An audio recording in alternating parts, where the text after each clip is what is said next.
Hey everyone, it's George from Blockchain DXB and today is the 21st of November 2022 and the last 2 weeks of November is definitely not looking good for the global cryptocurrency market.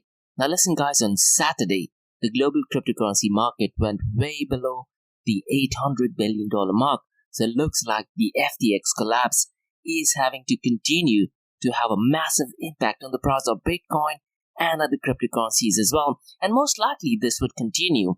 And there are also rumors and speculation about grayscale investment and other blockchain protocols and cryptocurrency exchange might possibly be having a collapse in the next few months.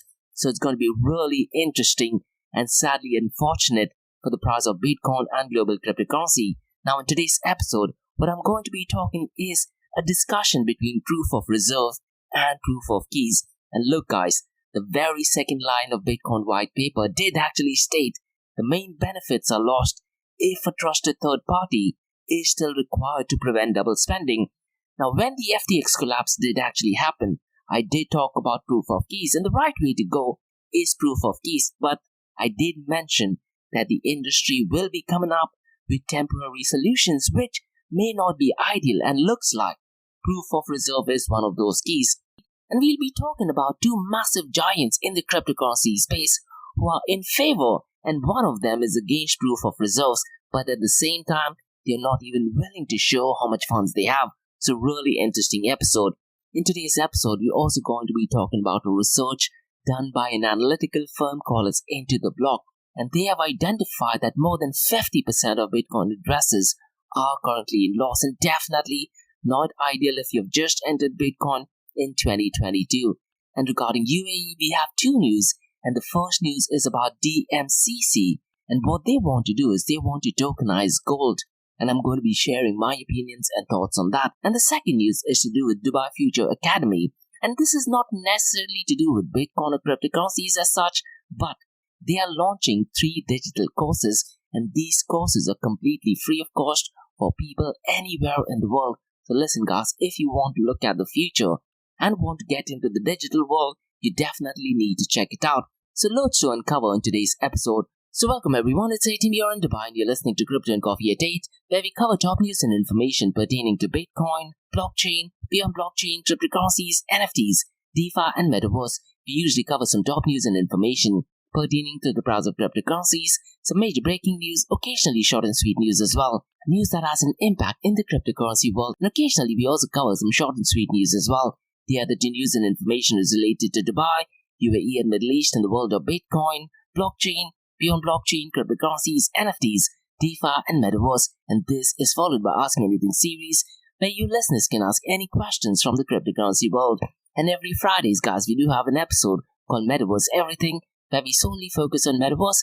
And last week's episode, we talked about central bank digital currencies' role in the Metaverse. So please check out those episodes as well. And the format for Metaverse Everything podcast is completely different. And what I tend to do is I tend to publish a daily and weekly report via my LinkedIn profile. So please follow me on LinkedIn. My LinkedIn profile is in the show notes below. Now let's kickstart today's episode. But before that, we have an important message. So check this out. Firstly, guys, Startup OI is global one tech platform for tech. It offers global high-paying tech jobs with flexibility in working time and location, global free tech events, and tech networks to connect with global like-minded engineers. A brilliant platform to listen to the tech experts in Metaverse and to grab their insights. Now listen, all you have to do is download the app Startup OI.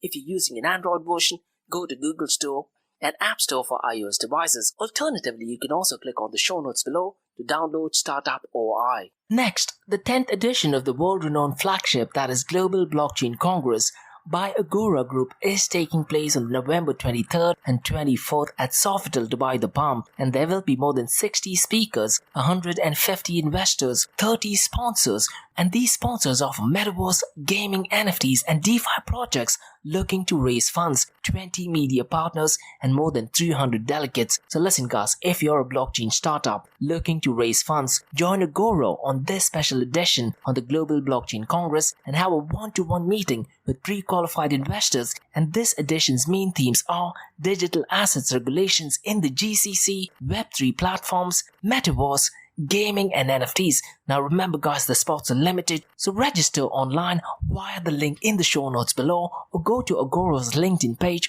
or go to the website. All the details are in the show notes below. Next, guys, listen, if you're into fitness, if you're into adventure, if you want to do something wild but still want to keep your health in check, there is a new podcast in town, a podcast focusing on obstacle course race in the Middle East. The podcast is called Rise in the Obstacle Course Race, and Rise in the Obstacle Course Race podcast is a peer-to-peer community-driven podcast where they talk all about obstacle course race in the Middle East, from Sandstorm to Spartan Race, from Tough Mudder to Desert Warrior Challenge, and also the Government Gov Games, and quite a lot more. The podcast has interviews with athletes locally and internationally to get inside scoop on how athletes prepare for obstacle course race. In the podcast, they also talk about interesting stories on why they are motivated to do obstacle course race.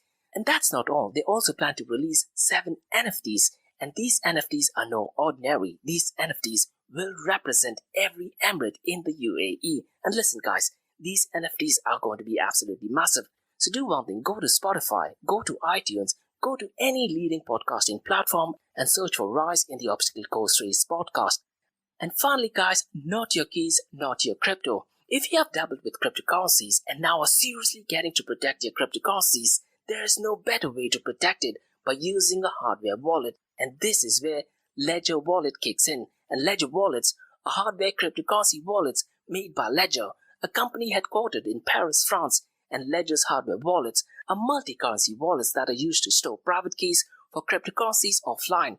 And Ledger offers 2 hardware wallets, the Ledger Nano and Ledger Nano X wallets. They are world-class experts with extensive crypto security backgrounds. They continuously look for vulnerabilities in Ledger products in a constant effort to improve the level of security. Now, in today's world, securing these digital assets is a critical challenge, and this is where Ledger kicks in. So click the link below to buy your hardware wallet and support this podcast. It is a brilliant way to support this podcast. So what are you waiting for? The link is in the show notes below. Now, since we've taken care of that, let's look at the global cryptocurrency market. Now, while I was preparing for this podcast, the global cryptocurrency market was well below the $800 billion mark.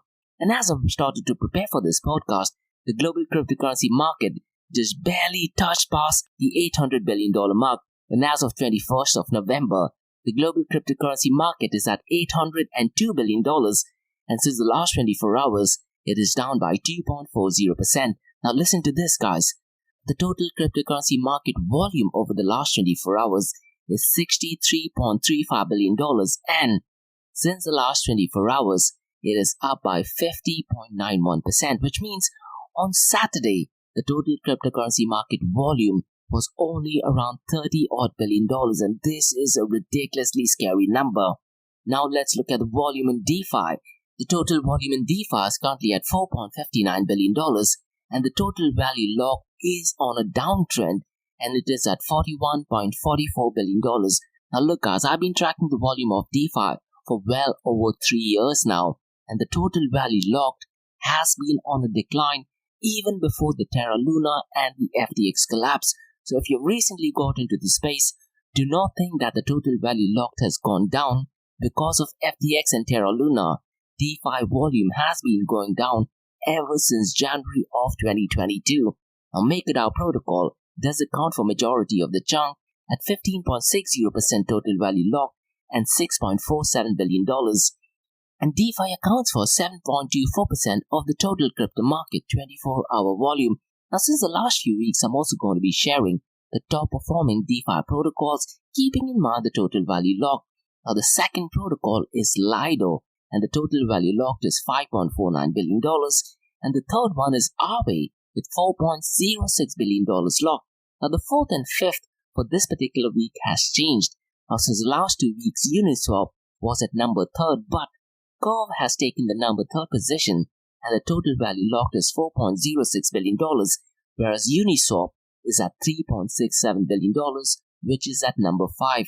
Now the volume of stablecoin is ridiculously low at $62.13 billion, but listen to this guys, the total volume of DeFi accounts for $98.08 billion.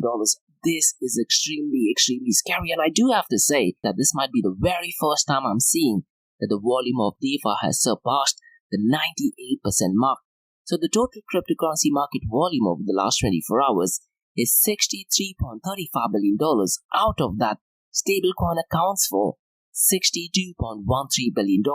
This just might be the scariest metric that I've ever looked in the history of cryptocurrencies, keeping in mind that stablecoin volume should not be that high. It just means that stablecoins are turning out to be a safe haven for the cryptocurrency market.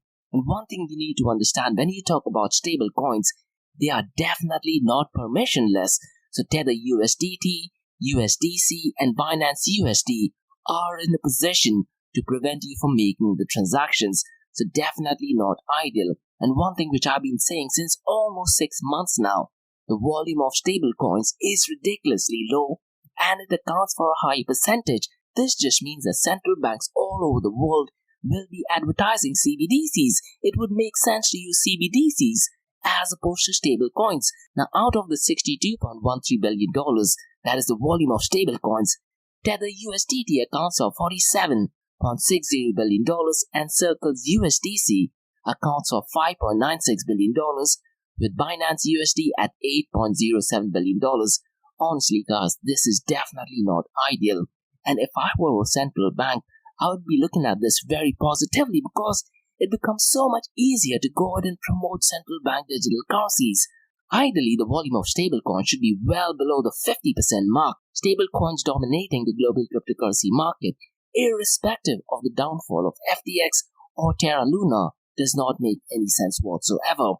Because you need to understand Bitcoin was created so that the transactions are peer-to-peer. So honestly, guys, this number is definitely not ideal if you look at the macro level of global cryptocurrency industry. Now let's look at the market share, 24-hour trading volume and dominance between Bitcoin and Ethereum. Bitcoin is well over the 50% mark of Ethereum and is currently at $310 billion. Ethereum is currently at $138 billion. The 24-hour trading volume is ridiculously low, and Bitcoin's 24-hour trading volume is $31.3 billion, whereas Ethereum's trading volume is almost one-third of Bitcoin's trading volume at $11.6 billion.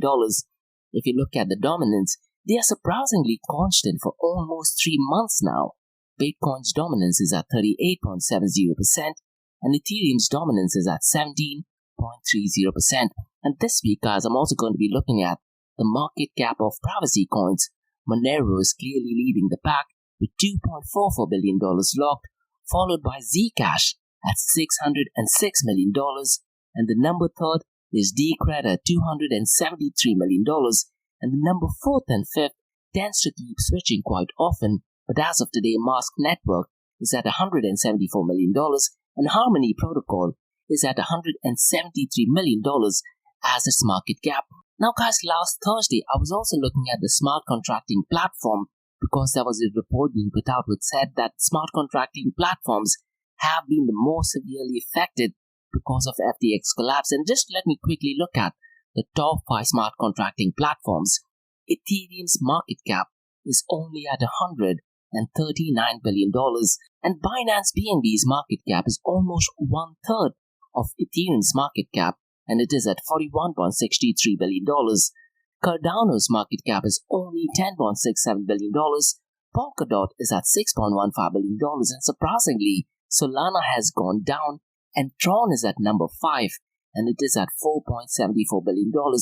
Now, really, I'm not sure what the future of Solana protocol is because A, it is extremely centralized, and B, Sam Bankman-Fried does have majority of the chunk of Solana tokens. So I'm not sure if the bankruptcy filings does have an impact of Solana protocol as well. They are an extremely centralized blockchain protocol.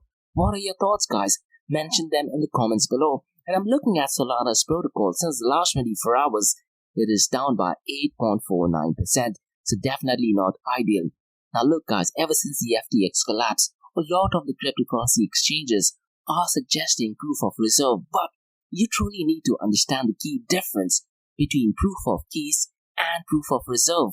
Now, proof of keys does go back to the second line of Bitcoin white paper, because the second line of Bitcoin white paper by Satoshi Nakamoto states the main benefits are lost if a trusted third party is still required to prevent double spending, And it is so critical to understand that when Satoshi Nakamoto solved the double spending problem, he used cryptography, he used hashing algorithm and mathematics, and he gave us private key which is connected to your public key and public address. But you also need to keep in mind the user experience. Now, one thing which I often say in my Metaverse Everything podcast, just switching existing systems into Metaverse does not cut it. You need to have 10x improvement.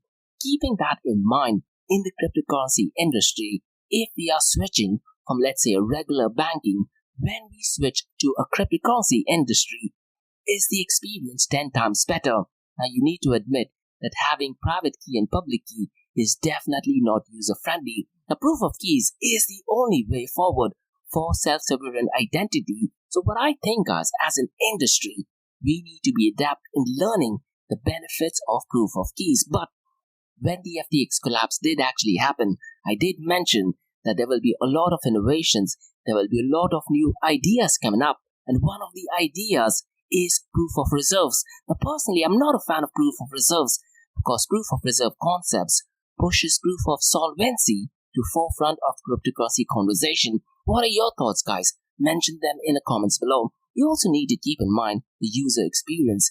And one thing which I think of is a lot of multimillionaires and billionaires, they are already invested in other industries. Now, having to manage the private key and public key might sound easy, but why do that?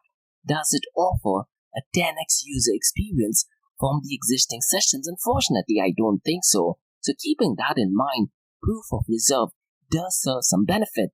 And CZ, the CEO of Binance, did actually mention via Twitter that all cryptocurrency exchanges should use the Merkle tree proof of reserves. So go through his Twitter profile. Now look, guys, if you want to understand what Merkle tree is, go to my website www.blockchaindxb.com, and at the very front page, you will see a video explaining Merkle tree and quite a lot, and it is extremely basic and very simple to understand. A proof of reserve using Merkle tree proof of reserve might be a good thing for the industry and might be a temporary solution, but as a long-term solution, I do feel that proof of keys is the way to go. But even when you talk about proof of reserve, Grayscale Investment has refused to provide on-chain proof of reserves or wallet addresses to show the underlying assets of its digital currency products, citing security concerns. Now, really, I'm not sure what kind of security concerns will that portray. By stating that you do not want to have proof of reserve, it only cites security for your company. So definitely terrible move for Grayscale Investments, and a company will do that only when they do not have any funds. So I really am hoping that Grayscale Investments does not have another collapse similar to FTX. And blockchain analytical firm Nansen has also got involved, and the company is currently building on proof of reserves dashboard to display exchanges. So most likely, it could be possible that Nansen will be doing a proof of reserve for all cryptocurrency exchanges and cryptocurrency protocols that are connected with your money. So it does seem like a good solution, but at the end of the day, guys, not your keys, not your crypto. And because of the FTX collapse, Sam Bankman-Fried has completely destroyed the cryptocurrency market. So I really am not sure what more proof that we need that proof of keys is the way to go. The next news that I'm going to be talking about is all the way from India, because India has had love-hate relationship with cryptocurrencies, more of a hate relationship with cryptocurrency. And Bitcoin.com did publish an article which states that CZ, the CEO of Binance, has said India is currently not a viable business environment for its cryptocurrency exchange, and citing a very strict regime. If you read through the article, he did mention that apart from having 30% taxation for every profit that a person makes, the government charges 1% tax. So you're looking at roughly 70% of your funds directly going into the government. So definitely not ideal. And from a business point of view, why would you want to go into a country where the tax regime is so strong? And Nasdaq listed cryptocurrency exchange Coinbase had also expressed a similar theme, and the CEO Brian Armstrong did actually say earlier in the month of May that the firm disabled its support for local payment systems called as UPI because of some informal pressure from Reserve Bank of India. And look, guys, so far as India is concerned, the Reserve Bank of India is definitely not in favor of Bitcoin and cryptocurrencies, and they are in favor for central bank digital currencies. But the Supreme Court is in favor of Bitcoin and cryptocurrencies, so definitely not ideal when you're talking about the biggest democratic nation. Ideally, the government should be more proactive, give individuals the right for self-sovereign identity and the promise of cryptocurrencies. And one thing which I often say in my podcast, guys, when you talk about cryptocurrency and innovation, the entire world is taking 10 steps ahead, but India is the only country which is taking one step behind. Now, that being said, guys, Bitcoin has had one of the worst years in 2022, and earlier in the year when Bitcoin reached an all-time high in January, for a very brief moment, 100% of Bitcoin reserves were in profit, but by the end of the year, more than 50% of Bitcoin addresses are at a loss, and this is done by an analytical firm called Into the Block, and they have stated that 24.56 million addresses out of the total 47.85 million addresses are below the purchase price on the investment, and the article is published by CoinDesk.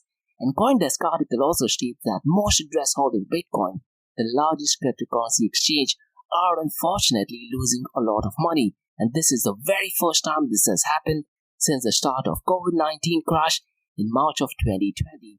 Now listen, guys, if you've been in the Bitcoin space, the only notion or advice I can give you is hodl, that is, hold on to dear life. But once again, it is not a financial advice, and you need to understand the time horizon that you want to have your Bitcoin. Are you trying to just profit from it, or are you going to use it as a form of payment? Now, there are two ways of looking at it. Because the prices are gone down, you could say that it is at a discount, and you can try to go ahead and accumulate as much as you want, or you can just give up and be at a complete loss. But again, guys, not any financial advice. Now, guys, let's talk about two news regarding UAE. But before we move on to two crypto and blockchain news regarding UAE, I have two news regarding obstacle course race in UAE. The first news is about Spartan Race, and they have a massive event in December, the World Championship. And this is the second time they have the World Championship event in Abu Dhabi. And guys, I have a standalone episode with Spartan Race founder Joe Cena talking about Spartan Race NFT. And Sean, who's the Chief Technology Officer, was also in the podcast. And Calvin, who's one of the OGs in the NFT space, was at the podcast as well. So we discussed from a business point of view, why did Spartan Race decide to go ahead and launch its NFT, what were the challenges, and quite a lot more. So please check out those episodes. It is a standalone episode talking more about NFTs and not so much regarding obstacle course race. And the second message is also about obstacle course race and my favorite one, that is Tough Mudder. And listen, guys, I'm on a mission to do my 100th Tough Mudder, so check both the messages now. The first message is from Spartan. Now, Spartan is a global fitness brand with 10 million strong community. They create transformational events, experiences, products, and content to help people, companies, and teams tear down boundaries and expand what they believe to be possible. From day one, nearly 2 decades ago, they've been champions of human transformation, and they live to help people get outside, eat healthy, and develop habits that lead to a life of constant progress. With families of brands, they push people from every corner of the globe outside the comfort zone and immerse them in a world of tough fitness and elite sports. Now, they do this because you can face and overcome adversity head on, and your potential is limitless. Now, this year in December, in Abu Dhabi, the land of Gazelle, thousands of athletes and spectators will gather at the metropolis in the desert to compete for Spartan immortality. This is a unique opportunity to watch the world's best obstacle course race athletes compete for world championship and have your group conquer the course themselves. The massive event takes place from the 2nd till the 4th of December this year. Now, for Spartan World Championship, the ticket details and registration to the programs are mentioned in the links below. Now, if you are into running, if you are into adventure, and if you are in UAE, you definitely need to check this out. And the second news, guys, is about Tough Mudder. Now listen, guys, there are 3 things that I'm extremely passionate about. All 3 of them have some kind of similarity. That is heavy metal, Bitcoin, and obstacle course race. Now we've looked at the premier obstacle course race event, that is Spartan Race, which is taking place between the 2nd and 4th of December. But the next one that I'd like to discuss is Tough Mudder. Now, Tough Mudder is unique, and I did my very first obstacle course race, that was Tough Mudder. And Tough Mudder obstacles are more fun, more adventurous, and it involves a lot of teamwork. And you can also use my promo code, which is George25, for a 25% discount. Now, if you are into running, if you're into adventure, if you're into obstacle course race, you definitely need to sign up for this event. So go to the website toughmudderarabia.com, and you can also follow them on Instagram. The Instagram handle is toughmudderarabia. Now, since you've taken care of that, let's look at the first news from UAE, and the first one is the Dubai Free Zone DMCC tokenizes gold trade through Comtech deal. So let me try to give you some more information. Now, DMCC, the website is dmcc.ae, that is D for Dubai, M for Mother, C for Charlie, C for Charlie.ae, that is Dubai Multi-Commodity Center, and it is the world's #1 free zone and center for global trading commodities. And they are doing this partnership with Comtech Deal, and the website for Comtech Deal is comtechgold.com. And Comtech Gold earlier in the year became the first in the MENA region to get Sharia compliance certificate issued by Amani Advisors Limited, an entity specializing in Sharia compliant investments and Islamic finance solutions. So the news is that DMCC digitizes gold trading to tokenization of Comtech Gold Bullion backed by DMCC's Trade4 platform, and the world's flagship free zone and Government of Dubai Authority in Commodities Trade and Enterprise has announced a partnership with Comtech Gold to digitize the trading of gold by tokenizing the precious metal backed by physical gold bars registered on DMCC Trade4. And DMCC Trade4 is an online platform for registering the ownership of commodities stored in UAE facilities, and I believe I did cover this news earlier in the year. And the DMCC Trade4 website is dmcctrade4.com, and DMCC Trade4 was launched in 2012 to address a gap in the regional trade finance market and has witnessed a substantial year-on-year increase in transactions, driving the platform's expansion. And DMCC Trade4 now provides a range of online services specifically designed to facilitate collateral financing, jewelry financing, and provide Islamic finance solutions. So if you go to the DMCC Trade4 website, it immediately asks you for a username and password. So let me try to give some more information on how this thing works. So Comtech Gold tokens, called as CGO, will be created on the XFIN protocol called XDC blockchain network based on the deposit of physical gold bars located in DMCC approval vaults. And the XFIN hybrid blockchain underlying token is called as the XDC or XFIN digital contract. Now each gold bar will be tracked by a Trade4 warrant, meaning that the increased ease of trading a tokenized asset is combined with additional security, transparency, and real estate allocation provided by Trade4 warrant. Now listen guys, let me just break this thing for a moment. When you talk about Bitcoin, transactions are peer-to-peer, and this goes back to the second line of the Bitcoin white paper. The main benefits are lost if a central entity is required to prevent double spending. Now in this case, unfortunately, Trade4 is the entity that could be in a position to make double spending. But nonetheless, going back to the news, with each token representing 1 gram of gold, investors and traders will be able to buy as little as 1 gram, democratizing the asset class by making it more accessible. The tokens are Sharia compliant and fully backed by physical gold in the form of 1 kg gold bars of 999.9 purity from globally renowned brands. In line with the international best practices for transparency in the precious metal sector, each bar will feature unique ID numbers and certificates direct from the refiners. Now all this thing sounds great, but it does not unfortunately fall under open blockchain. This falls under a centralized blockchain, and it is so critical to truly understand what double spending is. Now, before Bitcoin, there were other protocols as well, such as eCash, DigiGold, quite a lot of other. And one of the biggest innovations of Bitcoin was it solved the double spending problem, which means a centralized entity can artificially create or manipulate the data. But in case of Bitcoin, you can't do that.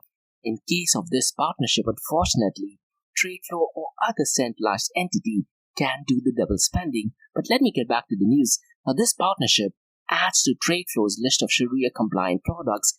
Given that the tokens are backed by physical assets, Trade4 registered over 67,000 Islamic financial transactions in H1 2022, reaching a total value of 746 billion dirhams. And this represents the highest 6-month volume ever recorded for the platform. Now look guys, this thing should have been advertised as a centralized protocol or software, then it would have been perfect. And the fact that it is backed by the government does give it a really strong legitimacy as well. And unfortunately, this does not fall under an open blockchain protocol.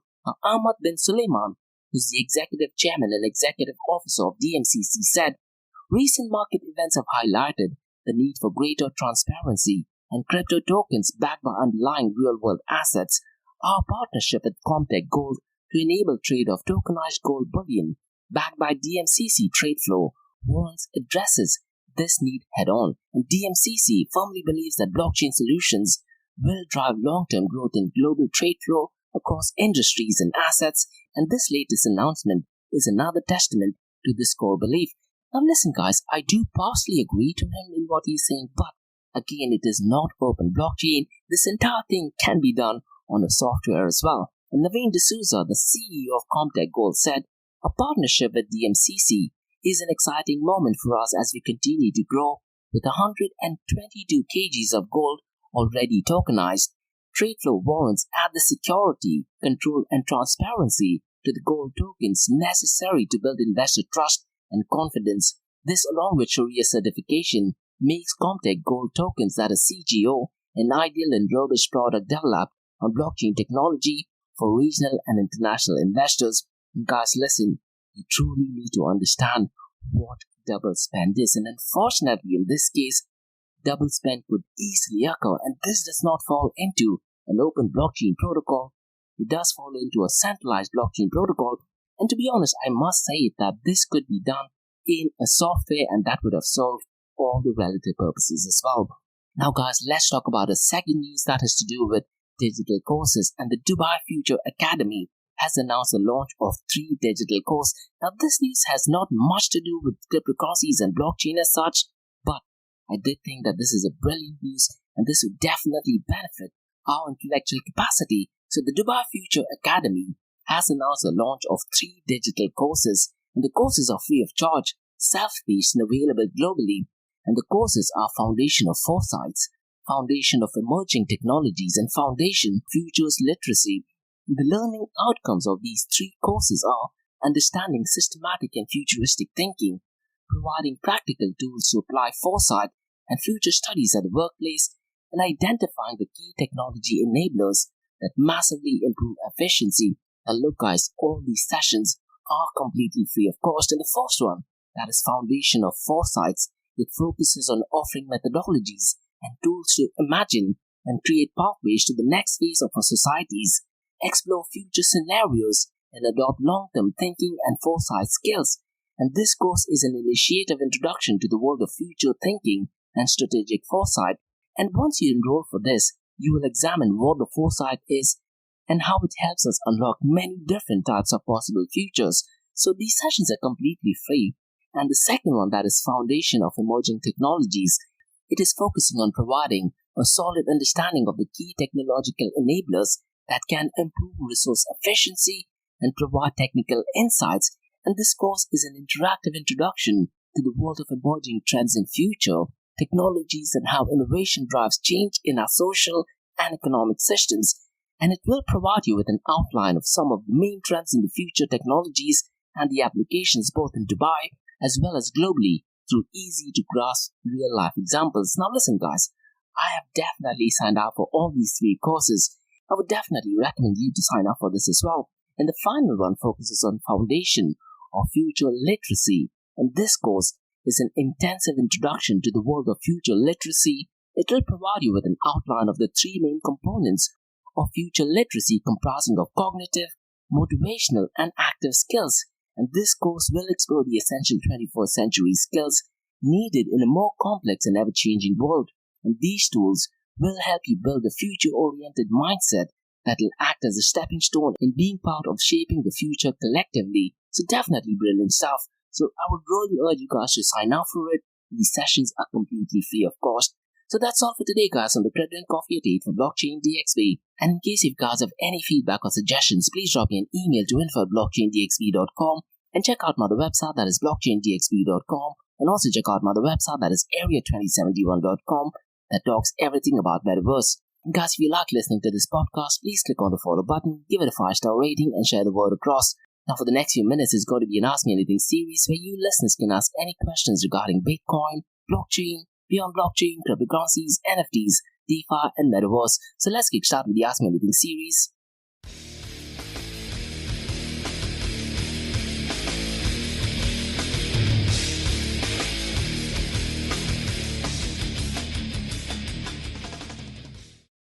Hey everyone, it's George from Blockchain DXB. You're listening to the Ask Me Anything series where you listeners can ask any questions regarding Bitcoin, blockchain, beyond blockchain, cryptocurrencies, NFTs, DeFi, and Metaverse. And remember guys, Monday to Thursdays, 8 a.m. to 8:30 a.m. we have Crypto and Coffee at 8, where we cover top news and information pertaining to Bitcoin, blockchain, beyond blockchain, cryptocurrencies, NFTs, DeFi, and Metaverse. This is followed by 2 news and information related to Dubai, UAE, and Middle East in the world of Bitcoin, blockchain, beyond blockchain, cryptocurrencies, NFTs, DeFi, and Metaverse. And what you're listening to right now is the Ask Me Anything series, where you listeners can ask any questions from the cryptocurrency world.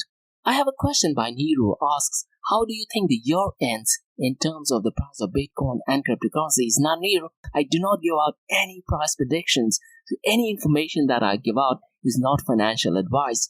Now look, you need to understand that the collapse of FTX will be having an impact on other protocols as well. Now, keeping all these things in mind, I really am not sure what the price prediction of Bitcoin and cryptocurrencies are. Now, generally speaking, December does turn out to be a very bullish month for Bitcoin and cryptocurrencies. And one reason which I personally think, without looking at technical graph, without looking at what is going on in the global cryptocurrency market, what I do feel is in the month of December, people do get a lot of bonuses, get a lot of incentives for meeting the targets. But what people generally tend to do is, a part of it, they would focus on buying, let's say, Bitcoin and cryptocurrencies. And this is a year-on trend that I've been observing ever since Bitcoin was created. But keeping all these things in mind, keeping the FTX collapse, I do feel that the price of Bitcoin might just touch near the $20,000 mark. But my price predictions and all the cryptocurrency influencers' price prediction are 100% right 50% of the time. And so far as Bitcoin is concerned, Pantera Capital has purchased $140 million worth of Bitcoin. Now it's going to be really interesting to see what Michael Saylor and MicroStrategy will be doing because the price of Bitcoin has gone down. Now, are they going to be buying a lot more Bitcoin? Oh, if the price of Bitcoin tends to go down, is it possible that MicroStrategy will be liquidated as well? Now, there's still a very long way to go for MicroStrategy to get liquidated. Now, if the downfall continues, it is very highly possible here that Grayscale Investments will be liquidated. And if that thing happens, there will be a massive tsunami so far as the price of Bitcoin and cryptocurrency is concerned. And what I would recommend you to do is keep an eye on the volume on Tether and stablecoins. And surprisingly, the volume is not looking good at all. Now, if you want to focus on the price of Bitcoin and cryptocurrencies, just keep a track on the volume of Tether and USDT. One thing which I've been noticing, especially this year, is the volume is ridiculously low, which is bad. But apart from that, Tether, USDT, and stablecoins in general are accounting for a majority of the volume of the global cryptocurrency market, which is terrible. And this might be the very first time where I've seen that the volume of stablecoin accounts for 98% of the global cryptocurrency market. Now, keeping all these things in mind here, what I would recommend you to focus on is 2024. That is when the next halving of Bitcoin occurs. Now, it is possible that when the halving of Bitcoin occurs, the supply gets reduced even further. That is what creates the demand for Bitcoin, and most likely, so 6 to 8 months after the next halving, you might see a pump in the price of Bitcoin and eventually other cryptocurrencies. But my price predictions are 100% right 50% of the time, and this is not financial advice. I do have another question by Ryan who asks, do you think that there will be jail time for Sam Bankman-Fried? To be honest, Ryan, I really am not sure what the legal consequences for left-leaning Sam Bankman-Fried is, because the FTX exchange was regulated in Bahamas, I believe, and the FTX US was a separate entity itself. Now, I really am not sure what the legal jurisdiction in Bahamas are, how the investors who are affected, how that thing works legally. I really am not sure what the implications are. You need to understand that this just might be one of the biggest scams in the history of finance, and we are even talking about the Enron project as well, because the Enron scam was roughly around $23 billion or so.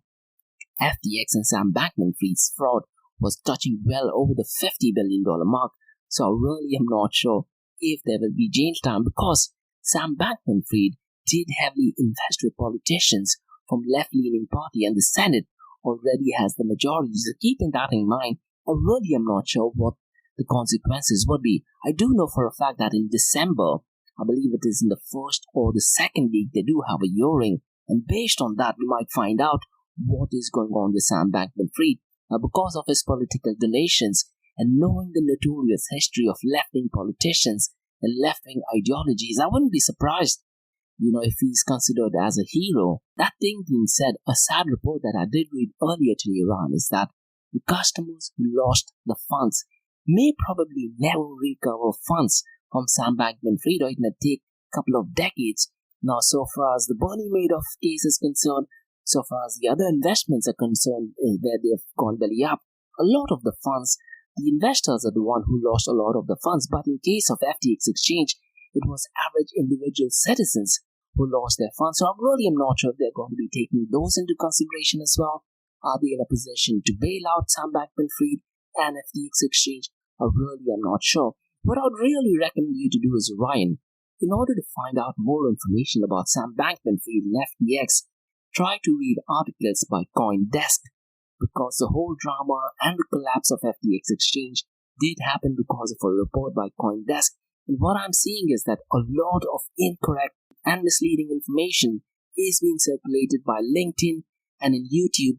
And one thing which I did mention last week as well, that LinkedIn, some people have 200,000 followers, they have million followers, and they give their own opinion, which vastly differs on what is happening in the real world. Now, people with a lot of followers do tend to get it wrong. Now, unfortunately, that is considered as misleading or fake information. What I would recommend you to do is, Ryan, keep an eye on the hearings that would happen, most likely in the first or second week of December. Then we would get an understanding of what the future of FTX and Sam Bankman-Fried is. But at this point of time, unfortunately, I do not know if he will be getting jail time or not. But even if he does get jail time, it is extremely possible that they might find some loopholes, and he still has roughly around $1 billion. Is he in a position to bail out that money, because he has some really strong connection with politicians from the left-leaning? And if you know the notorious history of left-leaning politicians, I wouldn't be surprised that he's turned out to be a hero or something of that sort. So again, these are my opinions, Ryan. So that's all for today, guys, on the Crypto and Coffee Update from Blockchain DXB. In case if you have any feedback or suggestions, please drop me an email to info@blockchaindxb.com, and check out my other website, that is www.blockchaindxb.com, and also check out my other website, that is area2071.com, that talks everything about Metaverse. And if you like listening to this podcast, please click on the follow button, give it a 5-star rating, and share the word across. And remember, guys, Monday to Thursdays, 8 a.m. to 8:30 a.m., we have Crypto and Coffee at 8, where we cover top news and information pertaining to Bitcoin, blockchain, beyond blockchain, cryptocurrencies, NFTs, DeFi, and Metaverse. And how the series of episodes on the Crypto and Coffee at 8 works is, we usually cover some top news and information pertaining to the price of cryptocurrencies, some major breaking news, occasionally short and sweet news as well, news that has an impact in the cryptocurrency world. The other two news and information is related to Dubai, UAE, and Middle East in the world of Bitcoin, blockchain, beyond blockchain, cryptocurrencies, NFTs, DeFi, and Metaverse. And this is followed by Ask Me Anything series that you're listening to right now, where you listeners can ask any questions from the cryptocurrency world. So thanks so much for listening, guys, and have a brilliant day ahead. Bye-bye.